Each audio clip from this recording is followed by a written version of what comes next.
Welcome to Smart Listening Lab, a channel for learning English through podcasts. This is the deep dive. Welcome.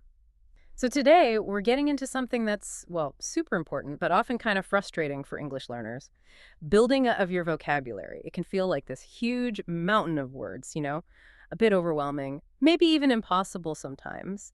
But what if we told you it doesn't have to be quite so daunting? Yeah, and our source today is really practical. It's not about loads of theory. It's focused on what actually works. You know, proven strategies, stuff you can actually do. Right. So our mission here in this deep dive is basically to cut through all the noise. We're going to unpack this guide together, pull out the really powerful bits from this source, and give you, our listener, a clearer map. Kind of a shortcut, really, to getting vocabulary that doesn't just sit there but actually sticks and helps you communicate better, understand more deeply. Exactly. We'll be looking at the main ideas the guide talks about, why context is so crucial, how to make words actually stick using active recall, ways to make it more creative, how to go from just knowing a word to actually using it, and then, the mindset and tools you need for the long haul. Okay, let's dig into that first big idea from the source then. Making context your classroom, the core thing the guide really pushes is that words don't belong on isolated lists. They make sense, and you learn them best when you meet them naturally, through reading and listening to actual English. Yeah, it's what the source calls immersive learning. But it's not just about passively soaking it up. It's more about actively engaging with the language as it's being used, seeing how words work together. And the guide has this really smart, practical way to stop you feeling swamped. Instead of trying to grab every single new word you see, you pick one thing, maybe an article, a bit of a podcast, a video chapter. Understand it generally first. Then you go back a second time and deliberately look for, just say, 3 to 5 words. Words that seem new or interesting or useful for you. It keeps it manageable. Precisely. And when you spot those words, the guide suggests active deconstruction. It's a bit of a process. First, you try to guess the meaning from the sentence, infer it. But then, and this is really important, you immediately check your guess. Yeah, the guide really stresses doing that quickly. What helps? Keep a good online learner's dictionary bookmarked, ready to go. The faster you go from seeing the word, guessing, to checking, the stronger that connection becomes in your brain. Don't agonize over the guess, just test it quickly. Absolutely. And deconstruction also means looking at collocations. Those are the word partnerships that just sound natural together, like voice concern or take measures. Right. So a really useful tip from the source is, when you learn a new noun, don't just learn the noun, look up common verbs that go with it, or if it's a new adjective, see what nouns it usually describes. Learning these pairs helps you sound more natural later. Many dictionaries actually show this. And, well, obviously you need to know the word's part of speech. Is it a noun, a verb, an adjective? Knowing its job in the sentence tells you how you can actually use it. The guide also makes a really good point about linking vocabulary learning to things you're genuinely interested in, your passions. Why? Because words about stuff you actually care about are just more relevant, more memorable. You'll see them more, and you'll want to use them more. Totally. So you should actively look for English stuff, blogs, YouTube, whatever, about your hobbies. Love cooking, find English recipes, into gaming, read reviews in English. The vocabulary feels much more alive that way. Varying your sources is another thing the guide mentions. Right, because different types of content use different words and styles. A simple trick the source suggests is a basic weekly schedule, just to avoid that, what should I study today? Feeling, maybe news Monday, hobby stuff Tuesday, some easy fiction Wednesday. Just mixing it up broadens your exposure without it feeling like a huge chore every day. And for building up that basic vocabulary and context, especially early on, the source really likes graded readers. Yeah, they're brilliant. They're written for learners with vocabulary that gets gradually harder. The key, the guide says, is finding a level that's mostly comfortable. So you can read smoothly for fluency, but still find a few new words sprinkled in. It really builds your confidence in your word bank. Okay, so you found these words in context. Great. But just seeing a word isn't the same as actually knowing it, right? You got to make it stick. Which brings us to the next part. Active recall and strategic repetition. The source is pretty clear, just passively looking at word lists. Not very effective long term. This bit is all about actively making your brain work to find those words again. Exactly. That effort, the retrieval, that's what makes the memory stronger. The guide mentions simple stuff, like the WLCR method. Right? Look, cover, repeat. Basic? Maybe, but it works because it forces you to engage. And of course, flashcards, physical or digital. But the source says a good flashcard is more than just the word. You should include an example sentence you wrote, the part of speech, maybe a synonym or antonym, related words, a picture if it helps, pronunciation notes, more hooks for your memory. Yeah, and a really practical point the guide makes is about efficiency. Don't get bogged down making the flashcards. For digital ones, use import features or find good existing decks. For physical, just do small batches. The aim isn't a giant pile of cards, it's reviewing them consistently. Which leads us perfectly into spaced repetition systems. SRS apps like Anki or Quizlet, they're huge for this. Definitely. They basically work with how our brains forget things, that forgetting curve. They show you a word just before you're likely to forget it. And the guide has a great tip for busy folks. Consistency beats duration. 10-15 minutes every single day works way better than one long session a week. Use those little gaps your commute, waiting somewhere just before bed. And crucially, don't add too many new words each day. The source says 5-10 is often enough to handle the reviews properly. Master what you've got first.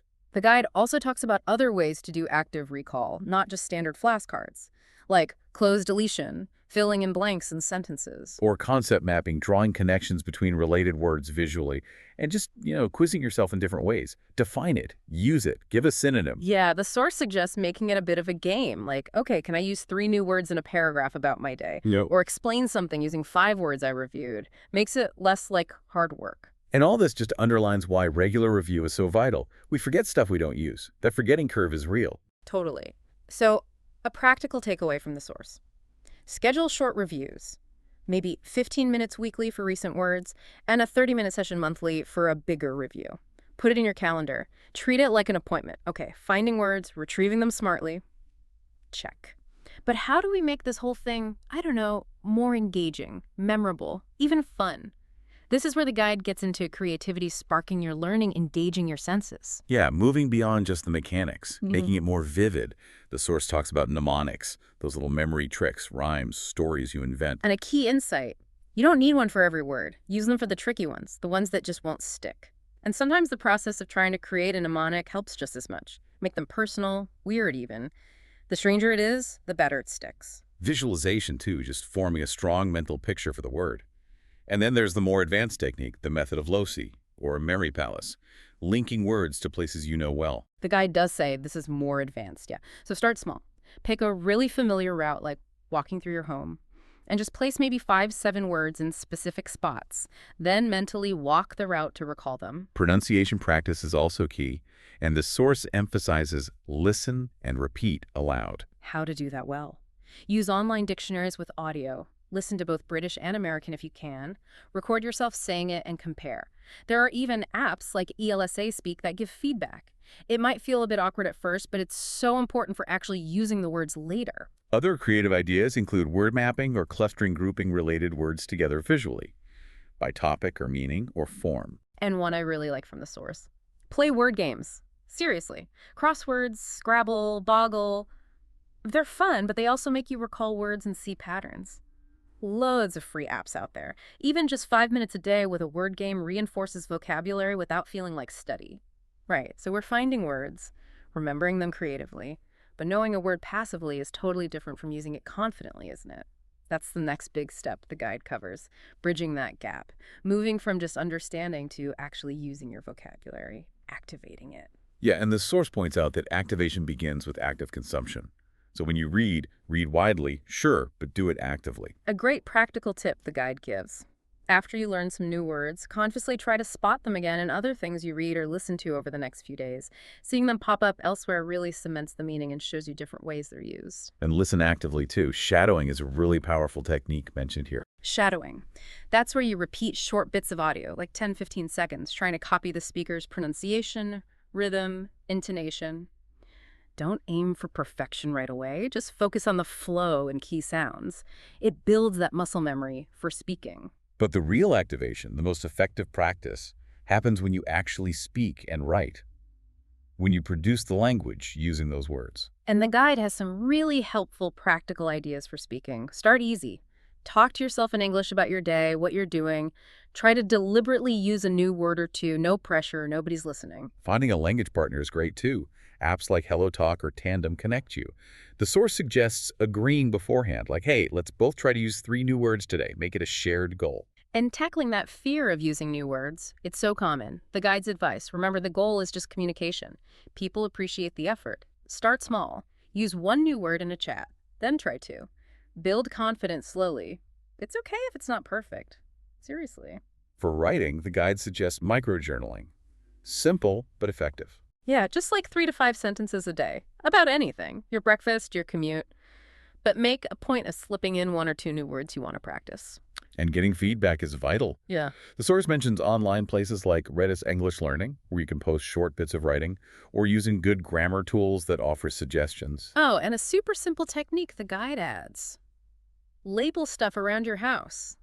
Sticky notes on things in English. It just keeps relevant words visible in a real context. A small thing, but it adds up. Okay, so we've covered finding words, remembering them, using them. The last piece the guide pulls together is about the SMART tools, and maybe most importantly, the right mindset.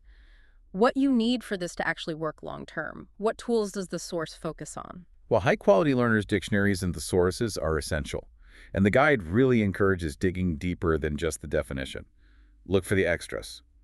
Common error notes, usage explanations for tricky words, example sentences from real-world text corpora showing how people actually use the word. Understanding word parts is another tool: etymology, where words come from, and morphology, like prefixes, suffixes, roots. Right. The idea isn't to become a linguistics expert overnight. It's more like, when you see a complex new word, just take a second. See if your dictionary explains its parts.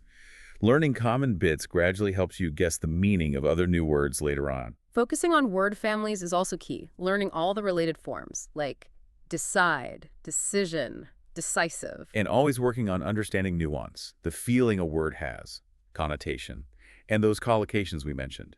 When you look for a synonym, don't just grab the first one. Check its example sentences. Does it really fit the meaning and tone you want? Synonyms are rarely perfect swaps, as the source points out. Beyond the tools, the guide really emphasizes mindset. Setting realistic, SMART goals is huge. Specific, measurable, achievable, relevant, time-bound. Yeah, instead of just learn more words, the guide suggests something like learn, deconstruct, and try to use 7 new words about my job each week for a month. Then you actually track those specific words, makes it concrete. And embracing mistakes, reframing them as learning opportunities. Totally. The guide suggests when someone corrects you, don't just nod, ask why it was wrong. Understanding the reason helps you avoid making the same mistake again. Some people even keep a favorite mistakes log.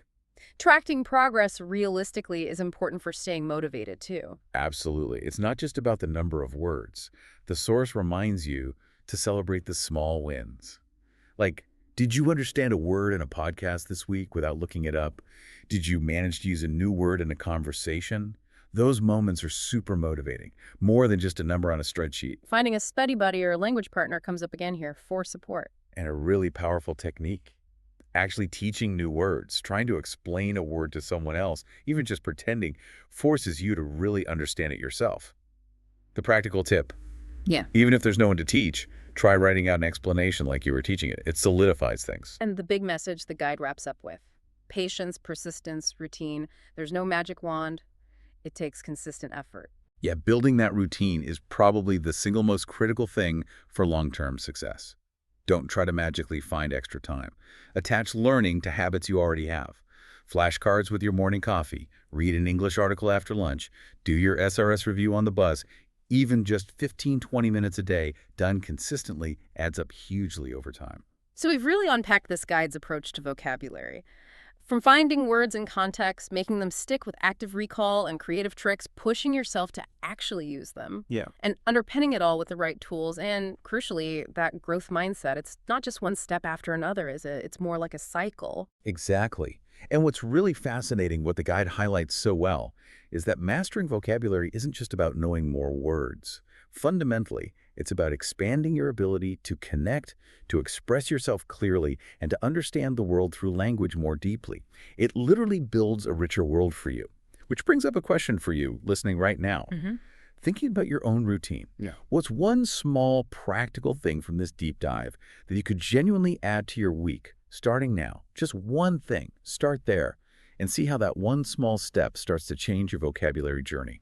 That's a great thought to end on. Thank you so much for joining us for this deep dive into building your English vocabulary. Keep exploring, keep learning, and keep connecting. Thanks for tuning in. Keep practicing, and for more English lessons, don't forget to like, subscribe, and share.